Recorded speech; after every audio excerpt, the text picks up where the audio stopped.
We are Nastasia Filippo, Lorenzo Alberti, Francesco Ricci, Martin Balaban, and this is Kunst and all.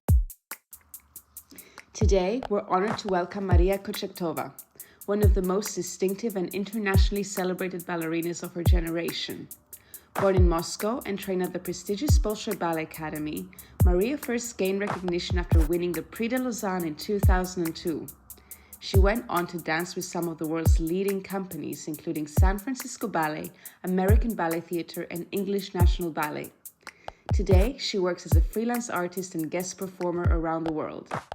Known for her technical brilliance, emotional depth, and unmistakably individual style, Maria has become one of ballet's most distinctive voices, not only as a performer but also as an artist who continues to redefine what a modern ballerina can be. We're thrilled to welcome Maria Kochetkova to Kunst and all. Welcome back, everyone, to a new episode of Kunst and all. Hi, Tazi. Hi. I'm very honored and happy to introduce today's new guest, Maria Kochetkova. Hi, Maria. Welcome to Kunst and all. Thank you. To start a bit, to talk about you, when you were a young student, what did you imagine a ballet career would look like? And was it similar to actually the path that it ended up to be, the reality it ended up to be? Yeah, 100%. I sort of grew up dreaming of dancing at the Bolshoi Theater in Moscow, where I'm from. And I could not have having a career outside of Russia, period. I mean, there was no internet. We didn't really know much about ballet outside of where we were. And yeah, this has always been my dream growing up. And not just mine, I'm sure most of the students in the school. So it was quite a big surprise for me. And in realizing that, oh, I actually could choose a different path, that maybe this is not the right dream for me. Yeah. And of course, like you trained in Russia at the Bolshoi Ballet School, which holds a very strong tradition. Would you say that you still carry parts of that discipline with you now as an artist? Yeah, I mean, for sure, I am Vaganova trained, which I am really lucky to be. I happen to be born in Russia, so I was trained in that system. And in my humble opinion, I think it's probably the kind of style that allows the most easily to apply different styles of dance on top of that training. It's also the system that if you don't just do it but do it correctly, the main focus of it is longevity of your career and the health, which is, I find, That's very interesting. It's been extremely helpful for me because I know how I was trained and what saves me now as I'm a older dancer and have issues with different pains and whatnot, all of us. I understand that it really saves me. And that's something that gave me the longevity of the career that I had. Actually, before I go into like moving and how you've like worked in other places, something that you've said like about the Vaganova training, how it trains your longevity. I think there's also that stigma that working on such a pure technique, that you can't apply it in other dance forms. And I wanted to hear like your view about this, like when it comes to like moving into a different dance language. Do you feel that that helped you as well, or did you have to explore like another side of like a technique? I think there are different things to it because I think Vaganova system gives you a very good base. Where you can try to do Norev, you can try to do Bournonville, you can Whiston. If you're talking more about contemporary dance, it's really just, the exposure of a contemporary movement that you grow with in your school, which of course, I don't know, maybe it's different now, but back in the day we had 0 contemporary dance lessons. So yeah, that is part of the school, but that's different from Vaganova system. If we're taking the certain methodics and training. I see. And yeah, since of course you're training, you've worked in so many different countries, and your career has taken also across different cultures. And I was just wondering, what did moving between these different ballet worlds teach you about the art form? I think what it taught me that the place that you think is maybe right for you is not necessarily the right place. You might find yourself in a company where you are not given any opportunities or any roles. And sometimes all it takes is to go to a different company where you might end up having an incredible career. And I don't necessarily mean of a low standard company. It's just in our jobs, we are a lot of times a subject to our one person opinion and taste. And we're sort of prisoners of it. And their taste or opinion about you is not necessarily the one that everybody else might have. And I think it's important to give a different try and chance and to try to go somewhere else and see how that might work out for you. And not to give up so easily. Right. Yeah. Because I can imagine it was a big change also from training from Russia to go like to take the decision to actually move to San Francisco and American Ballet Theater. Do you find that that experience was different compared to the system that you grew up in? Yeah, it was very different. I think one of the sort of most difficult parts for me were not having a teacher, that sort of becomes your mentor and someone who's sort of almost a part of your family, who prepares every role with you, every part, and sort of follows you through your career. Because in the system we work in now, you have one teacher today, you might have another teacher tomorrow, and third day your director comes. They'll have different ideas of what they want, how they want it. And sometimes you just find yourself not working towards one goal of achieving something, but just constantly every day trying to achieve some little things, which sometimes just even work against what you've been told yesterday. And then in the worst case of scenario, when you actually on the stage having your show, none of these people will be there watching your show.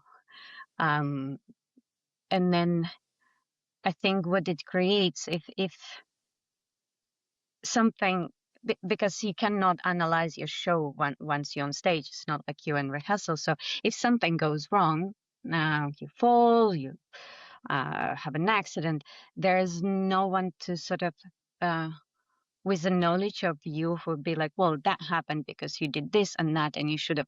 So then you sort of have this constructual homework. And if something great happens and maybe you didn't feel about it, that person can also say, okay, this was great. We did, maybe it didn't feel good, but this worked actually really well. So when you have one teacher, you don't work from A to Z for the show you're preparing. You work from A to B, and the next show you work from B to C, and from C, and today we achieved this, and for next show we're going to achieve this. So it's a little bit a different mindset, which is, I think, is really healthy for the dancer, and it's really something that saves you from burnout. And unfortunately, the kind of system that we don't have as a rule. I see. Was there a moment in your early career when you felt, okay, I'm a principal dancer? Like, was there a click that happened in your head? Or like sometimes people think it's too early or it's not? Like, was there a moment you were like, okay, now I'm a principal? Like beyond the status when you really felt like a prima ballerina? I think for me, it was actually really when I got the position of being principal dancer, because what it does to you, like you understand that once you hold that position, now I can focus on doing my principal work only. I'm not a corps de ballet dancer who's extremely talented, but sort of having this little principal roles when there's no energy, no time, worse conditions. You're not a soloist who's like between everything. You're like, okay, I'm a principal dancer. I can focus on doing my work really well now. If I get sick, if I decide to have a baby, I can come back and I am still in a status of being a principal dancer. So that meant a lot where um, you didn't have to start, I didn't have to start everything from the beginning, which I had to do many times prior, having the status of principal dancer. Um, so I probably that's when I accepted the task and the work. Yeah, makes total sense. Absolutely what you said. Yeah. Would you say that there was aspects of, the traditional company structure that helped you grow as an artist? Maybe it was the ranking system, maybe it was, I don't know, the way the rep was structured. What is traditional company for you? Like, what do you mean by Um, traditional company? it's true, there's like many different ones, but for me, it's like a ballet company where they follow a certain, um, yeah, demographic of like how the casting is happening, how the Mm, ranking system works, um the mm. leadership and how it like trickles down. I'm really curious to see your view of it, especially now that you're like outside of this. I think what was nice is having a class, good class, having teachers being able to perform in the theater that you know, having a routine, having the stage that you know. All of these things are sort of taken for granted when you're with a company, and I think the negative stuff for me were enabling to have the freedom to do anything outside of that institution, even when I felt I already earned to take some time and to do the project that I really, really wanted, and um, not to have the freedom to be able, and not to have the permission from I see. the leadership to have to make that happen. I think that was hard, and mm, a lot of times I would totally give up the structure and safety of all of it just to do a certain project that I wanted to do, or dance in a certain places. But it was really close. So yeah, I mean, I think also we need to understand that the perfect company doesn't exist, and it just it's up to you what you want to sacrifice, whether you want to sacrifice the quality of your life, you want to sacrifice the income, you want to sacrifice artistic part of your career. Do you want to sacrifice your morals when you work for someone who is not a very nice person, but you have a good life? So it really comes to um, your own personal choice. What are you okay with? Like, Mhm. what is it that you need as a human being, as a dancer? And I think in the different times in our career, we need different things. When we're young, we want certain things, and when we're older, we want something else, and that's okay. Absolutely. As a dancer coming up through those ranks, how aware were you of those like power dynamics between principal, soloists?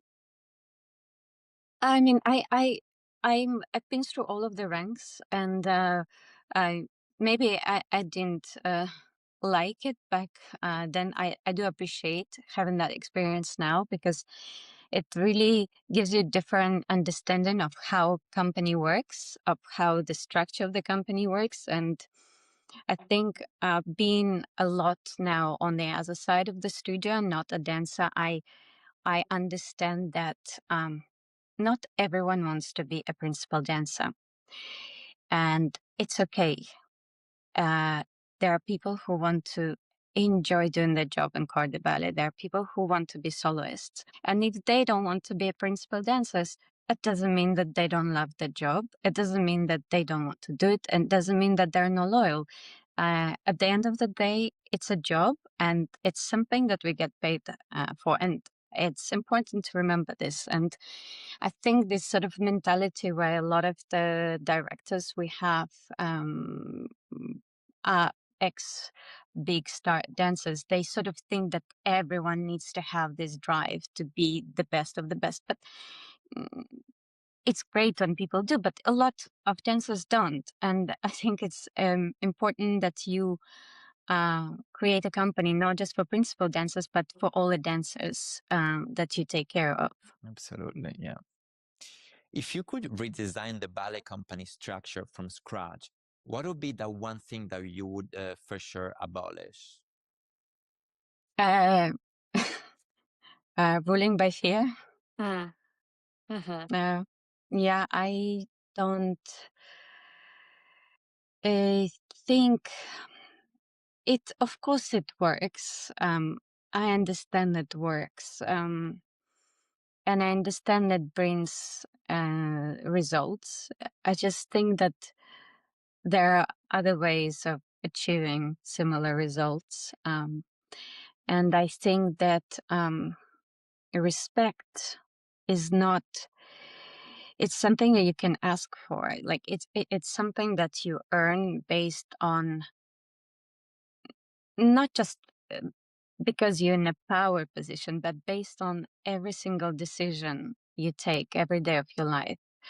Um, because dancers are very sensitive. They're not stupid. They know you can't demand something you can't get because it's a small world. Everybody knows you. Everybody knows how you were as a dancer, how you were as a ballet master, how you are as a director. And I just think it's important that you make the right ethical choices every day of your life and moral choices. Yeah. Right. Yeah. Amen to that. I feel like it works for like the 1%, but the damage that happens throughout that you carry on. Yeah, I understand it works, but what it creates is it creates generation of toxic leaders that come following that person, and then we just end up in a dead circle that just never ends. Absolutely, yeah. I feel also as dancer, like when there's a director change and stuff, the first thing we think is like, okay, where is the red flag in brackets? Like, where is the thing we need to be careful? Like, because we're so used to that and expecting that almost nowadays, that it's like, okay, like let's find as soon as possible what's the red flag is, so we can decide if we want to adapt to it or change company. Like, it's tough also mentally for a dancer to like really, yeah, because there always this power abuse has been done. And I think you can count on one hand the directors has been really like crystal clear in a way. So yeah, it created kind of this snowball that is just falling and falling, and it takes time. And some directors just come in with the like very good purpose, but like the dancer are kind of scared and like be like, okay, now like where is the fail kind of. So yeah, I would like Yeah, to it's jump. always Yeah, hard go to ahead. Go have ahead. a Sorry. new. Oh, sorry, it's always hard to have a new director because you don't know what to expect. Of course, I understand that. Yeah. I just wanted to talk about also your freelancing. Sorry. Absolutely. Your freelancing. What was, because you mentioned before that what in a company you couldn't really do the projects you wanted to do all the time and stuff. So was that the seed that planted this idea in your head to start freelancing? And how long did you think about it? Because some people have a drastic decision. Okay, I'm just going to freelance. Or you had it in mind and then you arrived to a point you were like, okay, I'm just going to do it. Because I feel like it's a completely different kind of lifestyle, really. Yeah, I think it came kind of naturally because I was working in America back in the day, and I realized that I had a few more years to dance, and that period of time, the kind of works I would like to try to dance and people I'd like to work with will not come in a sort of this conservative American style run institution. And that was one of the reasons I left US because of how arts are funded. You know, they're funded by rich people who give money and who also sometimes impact creative decisions for the company. And it's not the right way to progress in the future. And it's not the right way to bring the new audiences in. And there was just a lot of things in it that wouldn't work with the ideas I wanted to try. So that's sort of and you know, when you're young dancer, you want to do all the full lanes, you want to work with certain people, and once you've done that, okay, what's next? And you realize that that's next is not coming because the ballet companies are not there yet. You sort of, it's just the same people doing different works, and it's on rotation. So I think that's sort of how I find myself to, you know, okay, it's, if I don't do it now, then it'll be too late. Was that decision freeing, or did it feel like I'm really stepping off a cliff right now when you took it? Or was it like long, you were thinking about this long time and you were ready? No, I didn't think about long time. Like, what's long time? Years? No. It was maybe I stood about it for a Okay, month. wow. But it was freeing. And what surprised you the most of all the artistic possibility that opened once you were an independent artist, a freelance artist? I don't know if it was a surprise, but I think what I enjoyed is that, you know, you sort of, as a freelancer, you have your show date, you have your partner, you come, you work for that show, you do that show, you leave. It's just, you don't have to deal with any of company politics, with any sort of power play. You're just there to do your job, and that's what I really liked. And it it just saves you so much energy not to be concentrating on something that I never really liked. So that I really enjoyed. Yeah. You're really taking your own decisions in your own hands. Yeah, but also Yeah. like learn to say yes and no, and which is, you know, no is very hard for us for dancers to say no. Because we used to it. And it was also hard for me. Now that I have a daughter and a family, it's much easier to do so because the price, I don't mean the money, the price is really high. And it's much easier to make a decision because if before I felt like, okay, well, I have nothing better to do, now that I know I have something better to do. And if I don't want to do the certain job, I just don't do it. And I have more time with my family. Yeah, of course. Yeah. Also, an aspect of you working as a freelancer, you got to work with a lot of women choreographers in the scene. Yeah, and you've spoken before about supporting women choreographers. When did you first start noticing maybe that imbalance in like ballet creation? And from your perspective, who do you think why do you think there's still relatively few women choreographers yeah, in major ballet companies and not also in freelancing?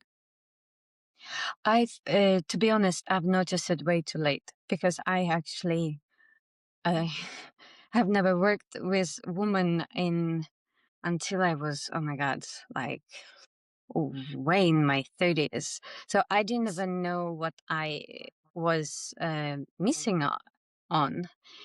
And it wasn't until I worked with a female choreographer that I experienced the all sort of different layers of feelings. And it was not so black and white anymore. It was like these layers of gray of how I can feel, how I can be, how I can present myself.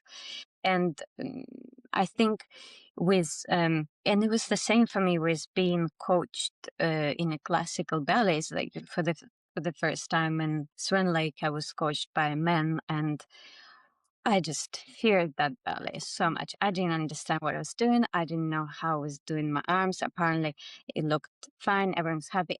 I was terrified of it. I hated it.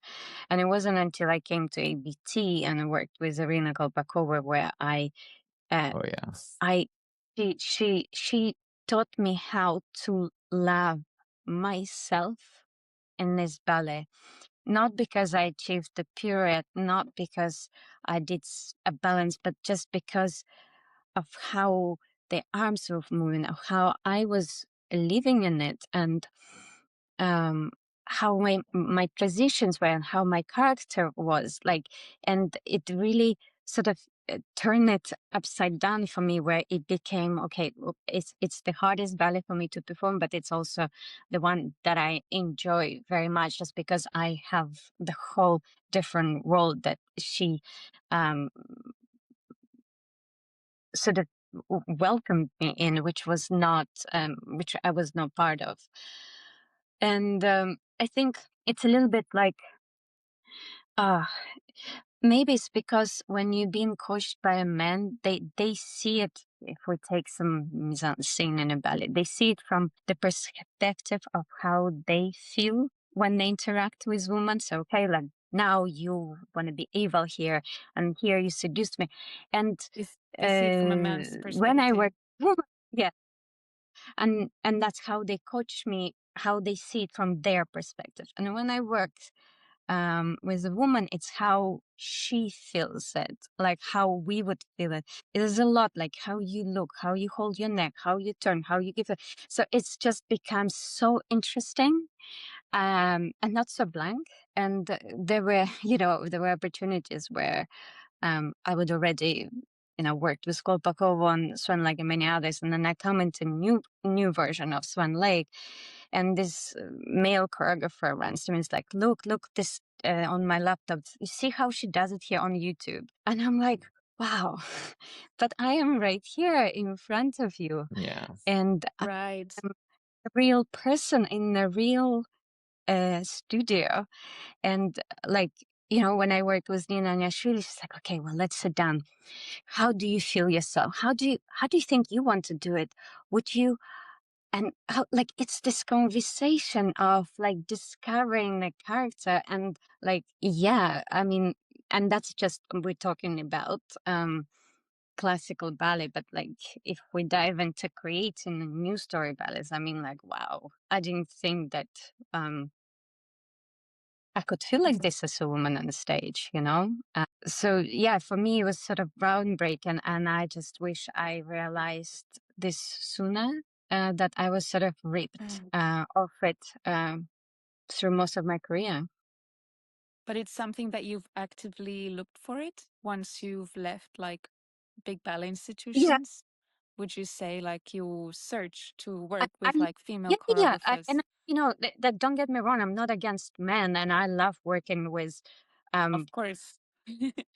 not all of them, and but they're incredible male choreographers out there, but um yeah, if I have a choice, and there are women that's making incredible work. And to answer your second part of the question, is because I mean, just simple as it is, women are not given enough opportunities, and there's not safe creative space for women to try to create something. It's either sort of all or nothing, like either they're like, okay, you now make us work for main stage, but there's nothing of like, okay, like, I mean, it's quite a scary experience if you haven't had any sort of Yeah. nurture. And it's nice, I think it's important not to just mm, find people from Instagram or social media, but like do your research, you know, like go beyond your phone screen, go see the shows, like learn. It's part of the job of people who curate and in charge of the institutions. I'm sorry, but it's a job, and you need to educate yourself. Yeah. Yeah, I then see, educate others. yeah, no, for sure. I see a lot of people that sometimes they have choreographer that eventually in the season they don't know. And I'm like, okay, like, but look into it. If you don't know, educate yourself before you go into that casting audition. To like these Mhm. people that really don't know, I'm like, but it's part of your job. I really believe it's a lifestyle. Like it's a choice you make, and like it will enrich you so much because also you will get to understand what to take from these people to carry on with you in different process. So like it's really a I mean, 360-degree.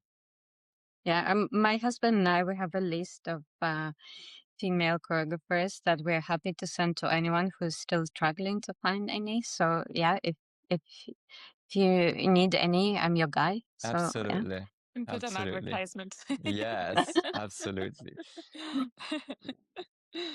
Going back to the question, was it something like what is something that the ballet world taught you that you later had to unlearn to become the artist that you are now?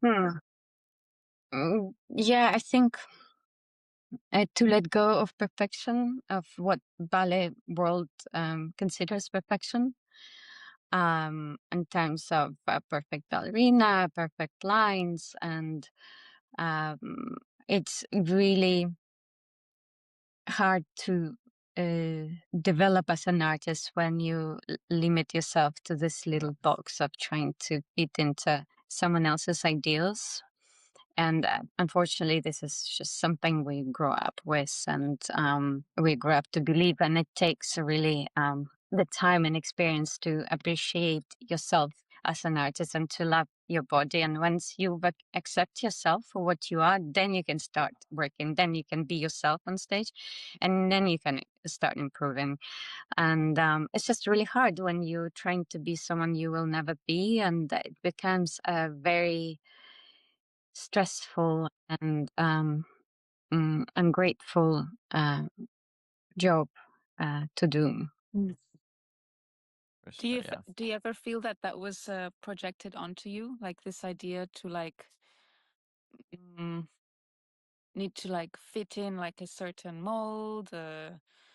Yeah, like Yeah, no, of course, and I feel like most of us experience the same. Like, just even if you like think of my height, like just hearing for 10 years that I will only do certain parts and I will not be able to have a proper career. Like it does affect, yeah, even if you don't agree with it, but if you hear something for 10 years repeatedly, it affects you. How can it not?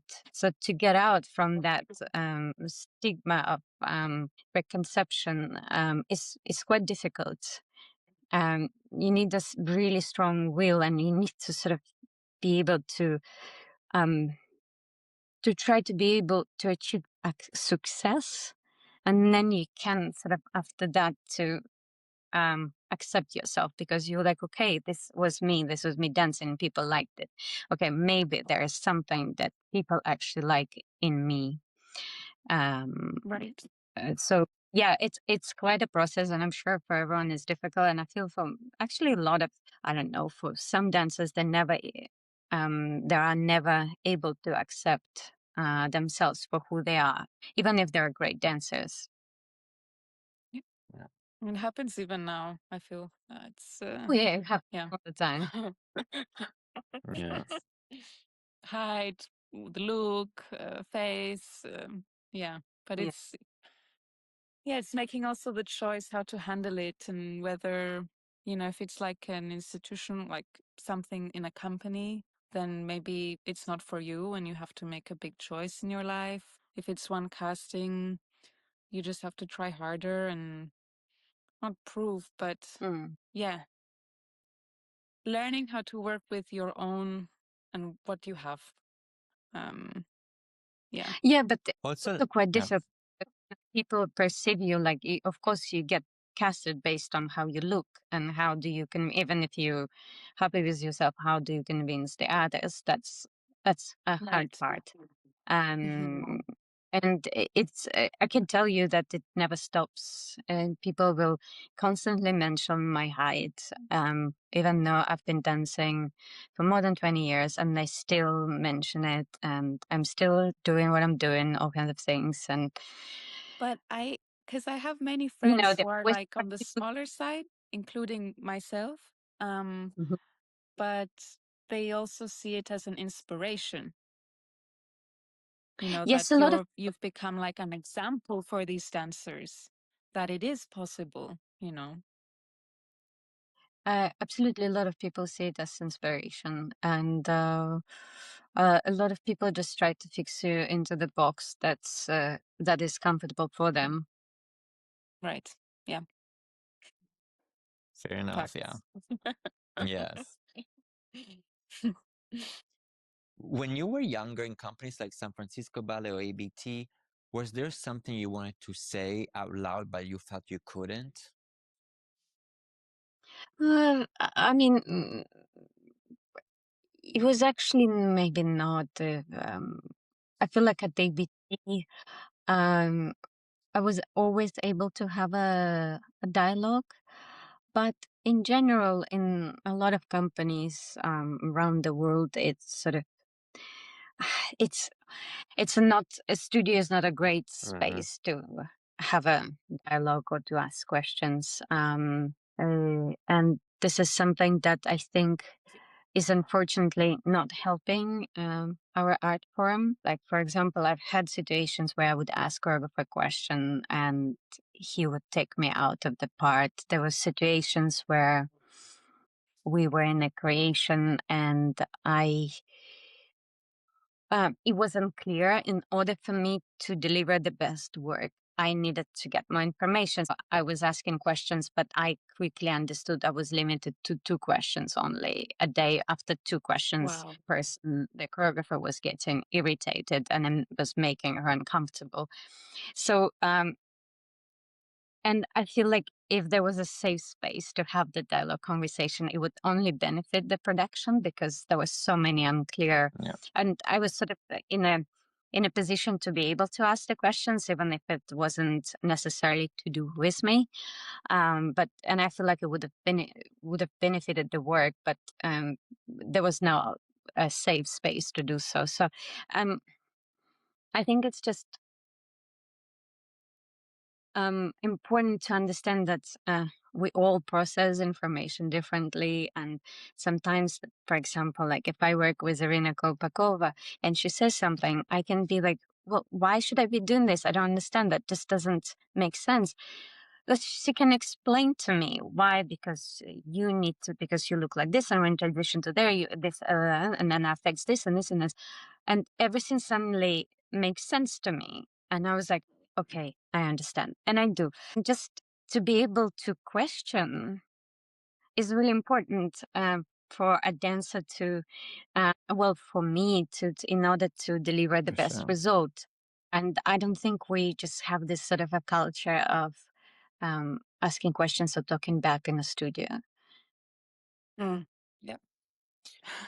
What's the most artistically dangerous decision that you've made in your career, you think? Mm. I read this question. I actually don't think I've made any dangerous decisions in my career. They were all sort of they were either intuitional or they were thought through. Maybe they felt dangerous from people from outside who they didn't know me, but not to me. Great. So yeah, careful. um, on another note, do you think principal dancers sometimes unintentionally uphold systems that maybe limit younger dancers? I mean, I was, I do remember being a young dancer and wanting to have more opportunities. Like, I do remember that. I am now 41 years old, and I, um, the retirement age in Denmark is 40 years old, which means I'm unable to work here.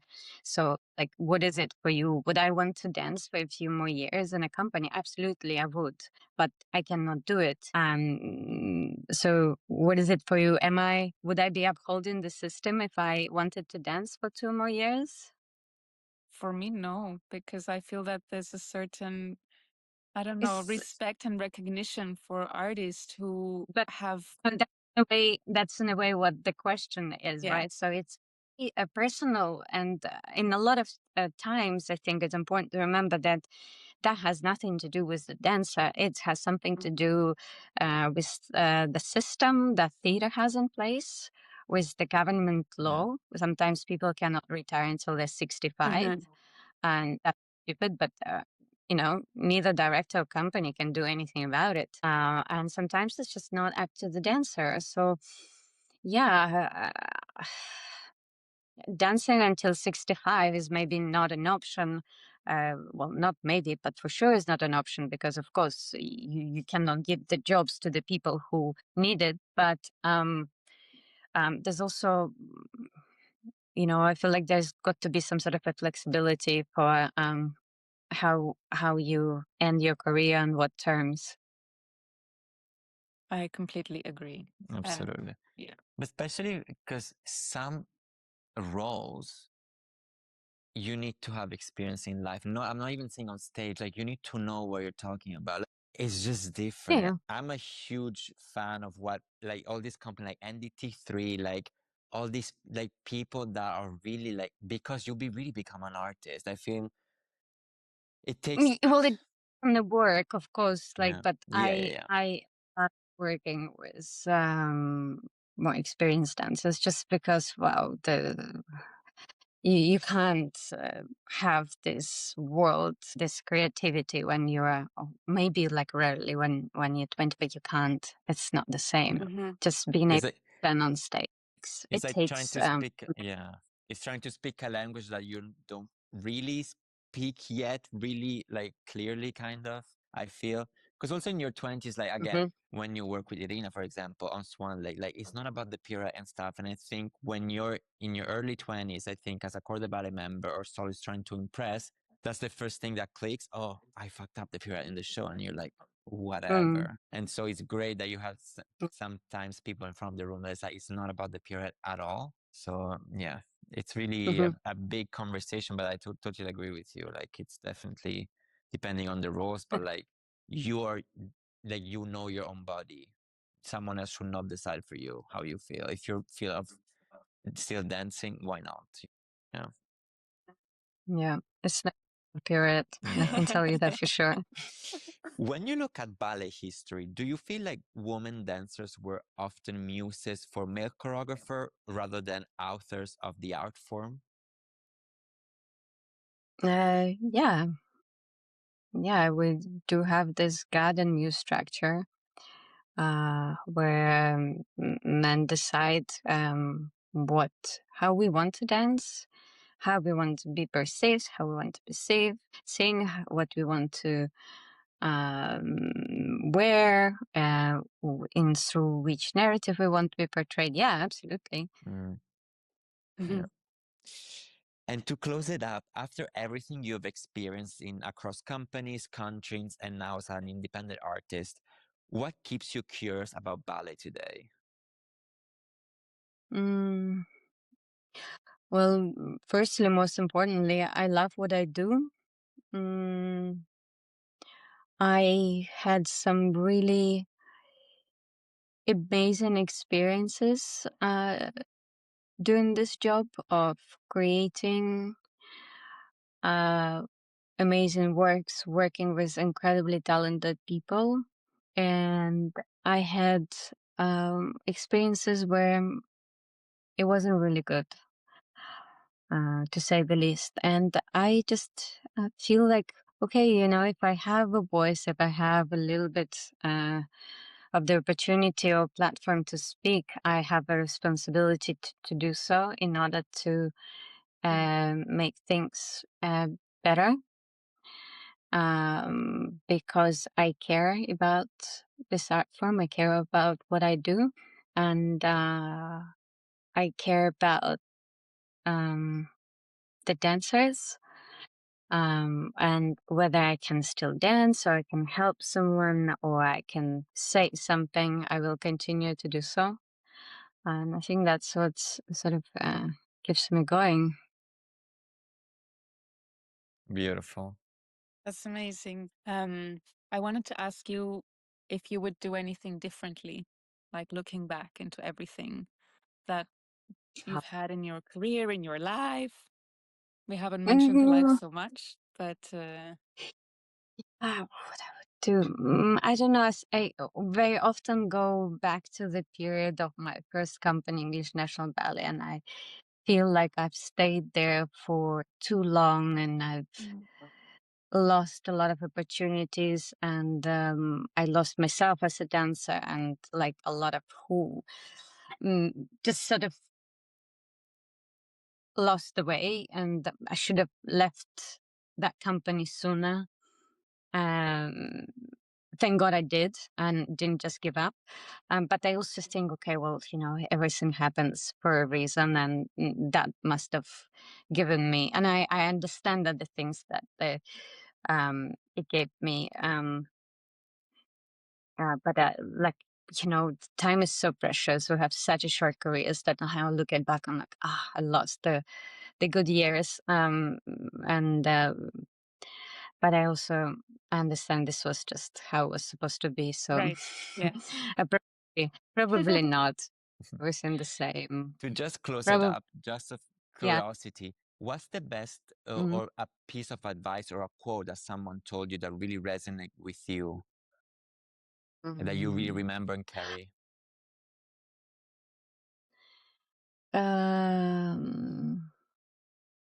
There are two things by two different people. One is that when I was a younger dancer, someone said to me that, Masha, no one is going to remember what kind of dancer you were, but people will remember what kind of human you were. And that really took some years to understand. And another one is that Irina told me that there's two things that it's really, she said, don't think that things will get easier. Life doesn't get easier, it gets only harder. And just like when you, I don't know, maybe I was just sort of hoping for things to get easier. And she's right. But like once you accepted that, you have more responsibilities, more tasks, more experience, and that weighs heavy on everything that you do. I think that was helpful. Another thing she said, you should absolutely have the family. You should try to have a family. Right. Beautiful. Really Has that important. changed your life Yeah. around, like having your daughter? Oh yeah, it changed. Yeah, it changed. Yeah, it humbled me in a very healthy way. Yes. It's beautiful. Thank you so much for your time. Really, this has been an incredible talk. You're such an inspiration. I really appreciate the voice you have, and because you understand, you have a really vast visibility, and the fact that you use even your platform, social medias, like to really speak up, is just so inspiring and so humbling and beautiful to see, really. So thank you for that. Thank No, you for so much. sure. That's really, yeah, I appreciate. I hope the quality is okay. I'm a little like, I think it will be. But thank you so much for your Thank you. time, for your answers. Like I'm sure a lot of Mhm. people will resonate with you and be inspired for sure.